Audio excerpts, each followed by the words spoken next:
Itu belum kenal Umi kan? Belum, ya, masih jauh itu. Itu jauh ya? Ya, di dunia lain.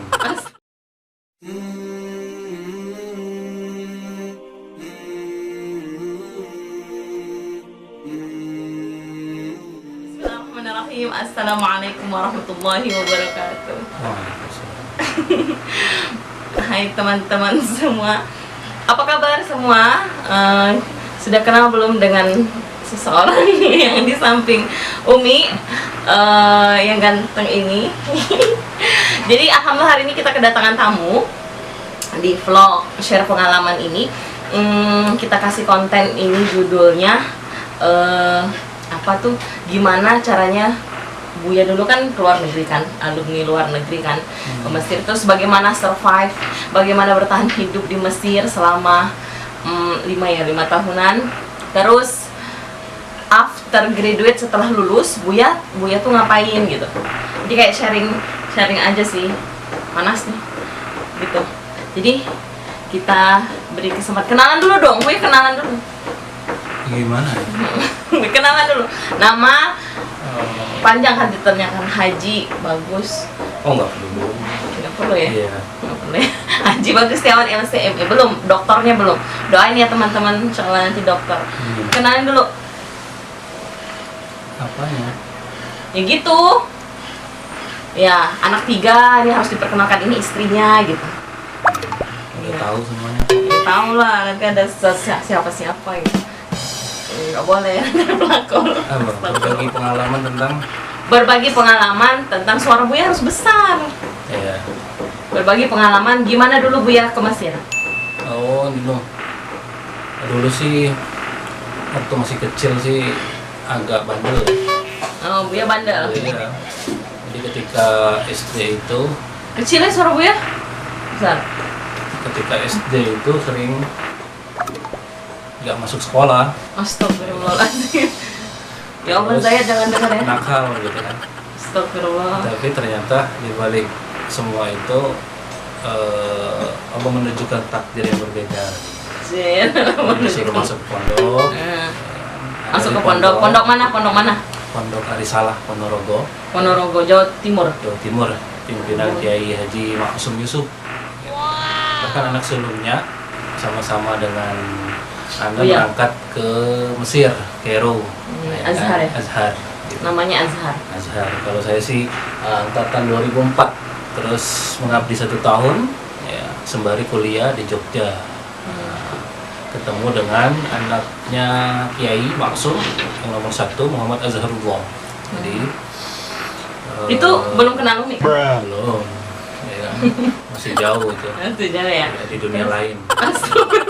Kok di dunia lain? Terus udah tamat kan 7 Ya, tahun. kebetulan ada banyak keluarga orang tua almarhum ayah itu dari Jawa, sehingga terpaksa awal-awal dulu masuk pondok dengan belajar bahasa Arab terpaksa, belajar bahasa Inggris terpaksa, dan akhirnya dengan terpaksa itu mengubah niatan dari terpaksa menjadi suka, ya, jadi terbiasa. Jadi di pondok itu seminggu bahasa Arab, seminggu bahasa Inggris. Kalau nggak pakai bahasa Arab bahasa Inggris, ya siap-siap digundulin lalu dijemur. Iya, pondok Umi juga kayak gitu. Sama. Pondok seminggu bahasa Inggris, seminggu bahasa Arab. Iya. Jadi ini menjawab keraguan bunda-bunda yang mau memasukkan anaknya ke pesantren ya, Bu. Iya. Jadi ada life skillnya gitu ya. Ada pengetahuan, ada kemampuan yang lingkungan ya, Bu. Oke, setelah 6 tahun di pondok, terus 1 tahun pengabdian, terus Buya ke Mesir. Gimana caranya Buya ke Mesir? Kebetulan kemarin angkatannya Buya itu yang angkatan yang pertama. Ya, diberangkati dari pondok itu sendiri. Di Jawa dong? Ya, Arisalah, semuanya ditanggung oleh pondok. Ya, bahkan dikasih uang saku oleh pondok. Kalau tidak salah, 1 orang itu 5 juta. Nah, seperti itu. Oke, terus bayar nggak gitu? Langsung bayar siswa, orang tua bayar dulu keluar? Orang tua bayar dulu. Nanti ketika sampai di sana, selama 6 bulan kita ditempatkan bersama dengan kakak-kakak senior dari pondok itu sendiri. Oh. Kalau di Mesir kan walaupun berangkat terjun bebas, tetapi di sana banyak para musinin dan dermawan yang akan memberikan beasiswa kepada kita. Yang penting kita niatnya belajar gitu, belajar dan sukses. Kenapa menjatuhkan pilihan untuk melanjutkan kuliahnya ke Mesir? Oh, kenapa ya? Kalau dulu sih waktu masih muda-mudanya, Oh, sekarang udah tua ya? ya masih muda juga sekarang. Masih muda ya? Tidak ada niatan ke Mesir, tapi hanya ingin merubah diri aja untuk menjadi yang terbaik gitu kan. Oh. Karena di keluarga semuanya dekat, saya sendiri, ya, Buya sendiri yang jauh keluar. Jadi pengen pondok sudah ngerasain, umum sudah ngerasain, sepertinya ingin keluar Indonesia gitu, lebih enak gitu sepertinya kan. Kalau taunya jatuhlah pilihan ke Mesir itu sendiri, dan ternyata setelah di Mesir ya jatuh cinta juga kepada Mesir gitu kan. Jatuh cinta kepada Enak, Mesir. gitu. Oh iya. Dan enak ya belajar agama jadi seperti ini. Nah, terus gitu ya teman-teman. Jadi kalau ada yang mau ke Mesir, ternyata kalau dari pondok pesantren itu nanti bisa dikoordinir ya Bu ya sama pesantrennya. Nah, kenapa setelah pulang dari Mesir, kan sekarang Bu ya tuh kepikiran mau memberangkatkan anak-anak didik kan ke Mesir kan. Rencananya tahun ini kita akan memberangkatkan santri yang tamat SMP ya Bu. Yeah. Tamat SMP nanti sekolah ma'hadnya di sana sambil tahfiz menghafal Al-Qur'an seperti itu. Nah, kenapa Bu ya kepikiran gitu untuk membuka jalur itu gitu? Oh gitu ya. Kenapa? Karena selaras dengan visi dan misi saya. Misi pribadi sih katanya kan. Kalau moto hidup itu kan khairun nas anfa'um linnas, sebaiknya manusia dia yang bermanfaat Bagi orang lain. Karena mungkin faktor gen atau keturunan.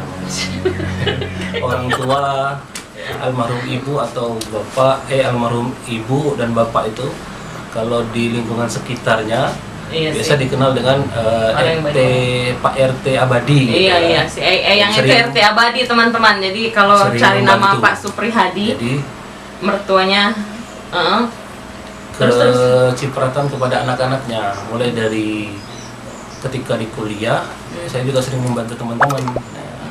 Walaupun sedikit, yang penting bisa membantu. Iya, sampai dompet kosong, isinya cuma berapa lembar, 100.000 paling untuk isi bensin doang.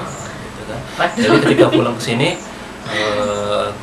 siapa lagi kalau bukan peran dari alumni Al-Azhar untuk membantu regenerasi adik-adiknya itu untuk menjadi warasatul anbiya, penerus-penerus dakwah para nabi itu sendiri. Jadi terlintas itu bagaimana sih caranya agar bisa bermanfaat di tengah-tengah masyarakat ya. Jadi dulu Buya dibantu untuk bisa berangkat ke luar negeri, sekarang Buya ngebantu juga anak-anak muda lah ya. Iya benar. Untuk membuka jalan seperti itu biar bisa menuntut ilmu di negeri tertua di Mesir. Iya. Di Al-Azhar. Apalagi zaman sekarang kan 2020 semua teknologi serba canggih. Akan tetapi majunya teknologi, mundurnya akhlak. Itu yang harus menjadi perhatian khusus. Jadi dengan kita memperbaiki akhlak, mendekatkan generasi dengan jiwa-jiwa Quran, insya Allah kita akan memperbaiki generasi-generasi kita ke depan. Karena kita tidak tahu sampai kapan kita akan hidup di dunia ini. Jangan ngomong kematian, ngeri Bu.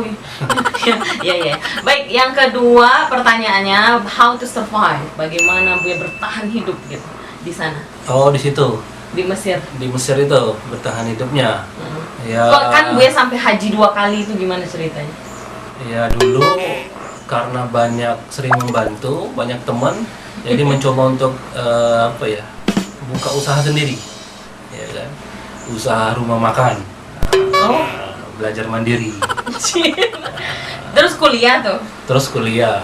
Iya, kuliah itu sambil bisnis. Sambil bisnis. Buka rumah makan, namanya rumah makan Ampera. Jual nasi goreng, empe-empe gitu. Tapi di dalam hidup itu kan ada pilihan. Mau bisnis atau kuliah. Kalau berjalan bareng-bareng sepertinya nggak totalitas gitu. Jadi saat itu memilih untuk berbisnis dan kuliah di Korbanka. oh iya? Ya, Berapa tahun? ya, lebih kurang 1 tahun lebih lah, gitu kan, 1 tahun lebih. Tapi setelah merasakan bisnis, merasa Dapat duit, puas, dapat uang, materi, dapat kepuasan tersendiri, akhirnya Kuliah. dapat lagi tuh hidayah dan kembali ke jalan yang lurus. Dalam artian menamatkan kuliahnya secepat mungkin biar untuk kembali ke Indonesia. Oh jadi Buya tuh sempat bisnis gitu? Dia buat bisnis, walaupun untungnya tidak sedikit tapi banyak ilmunya kan. Berbisnis di negara orang lain. Oh pantas Buya tuh pas pulang sekarang udah bisa buat El Fajar Tour gitu. Iya, itu semuanya adalah proses. Tapi tujuan di situ belajar kan? Belajar, membantu. Sekarang Buya punya apa nih? Membantu semuanya. Punya sombong banget. Oh ya, jadi semua dapat pembelajaran. Oh jadi di Mesir itu bisa bisnis, tapi sebenarnya ada beasiswa. Dan Buya nggak ambil beasiswa itu? Ambil dapat dari bait zakat. Dapat dari bait zakat. Oh jadi kalau di Mesir itu jadi bisa dapat beasiswa, bisa sambil kerja kreatif ya. Tapi lebih memilih di luar asrama, nggak di dalam asrama. Ya. Oh iya. Dalam artian bisa mencampur. Kalau Umi kan di asrama. Kulturnya dengan orang-orang Mesir di sana. Oh. Mesir itu adalah negara yang unik, ya. Yang terunik kedua setelah Indonesia. Dalam artian uniknya itu dalam kebudayaan. Ya.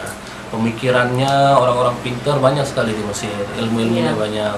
Tapi keunikan budaya itu yang tidak kita temukan di Indonesia. Contoh orang Mesir kalau dipegang, dipukul kepala itu mereka tidak marah. Orang Indonesia dipukul kepala marah.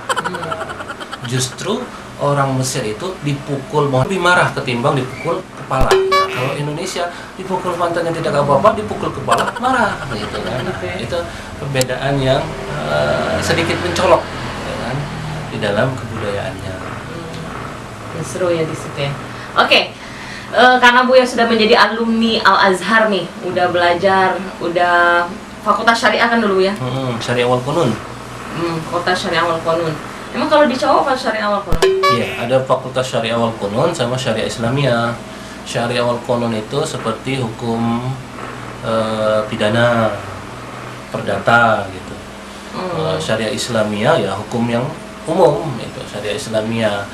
Ya kan mazhab mazhab semua. Oh Buya Syariah wal Qunun ya? Iya, Syariah Islamiyah, bukan Syariah wal Qunun. Oh Buya Syariah Islamiyah kan?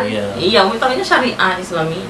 Oke, setelah lulus, Buya kan udah lulus nih, udah kembali ke Indonesia. Jadi apa yang Buya lakukan kalau udah after graduate lah gitu, apa yang harus dilakukan setelah lulus? Setelah lulus itu cuman ada di dalam benak itu bermanfaat untuk orang lain gitu. Apa aja yang bisa bermanfaat untuk orang lain. Bantu apa, nggak bisa bantu materi, bantu tenaga, bantu mengamalkan. Oh iya, Umi ingat banget pertama kali kita nikah kan waktu itu Idul Adha kan. Kita belum ngurban ya Bu ya tahun itu ya, karena ngepas lah ya, karena kita baru lulus ya, baru hidup. Tahu nggak apa yang dilakukan Bu ya? Amplopnya itu ceramah, kan ceramahnya tuh agak tebal ya teman-teman biasanya, karena mungkin alumni luar negeri, tapi karena kita belum ngurban tahun itu karena baru nikah juga, Buya tuh cemplungin semuanya tanpa melihat isi amplopnya. Dan biar tahu sendiri lah, biasanya kan besar ya, dimasukin semua gitu. Nah itu Masya Allah. Terus melakukan apa lagi? Mengajar. Sekarang Buya profesinya apa? Iya, mengajar gitu. Mengajar terus membantu perkembangan rumah Quran, berusaha membuat asrama untuk santri-santri gitu. Yang penting bermanfaat dan berada di tengah masyarakat itu kita bisa mewarnai, ya. Tidak oleng ke kanan, tidak oleng ke kiri, tidak fanatik dengan satu golongan ke sini. Yang penting berada di tengah-tengah masyarakat. Jadi menyeimbangkan sesuai dengan manhaj azhari. Iya, manhaj azhari itu wasatiyah kan? Iya, berada di apa tuh arti wasatiyah? Berada di tengah-tengah. Berada di tengah-tengah. Khorenas anfa'um linnas atau enggak khairu umuri awsatuha, ya. Sebaik-baik perkara Iya, yang berada di tengah-tengah, di pertengahan. gitu.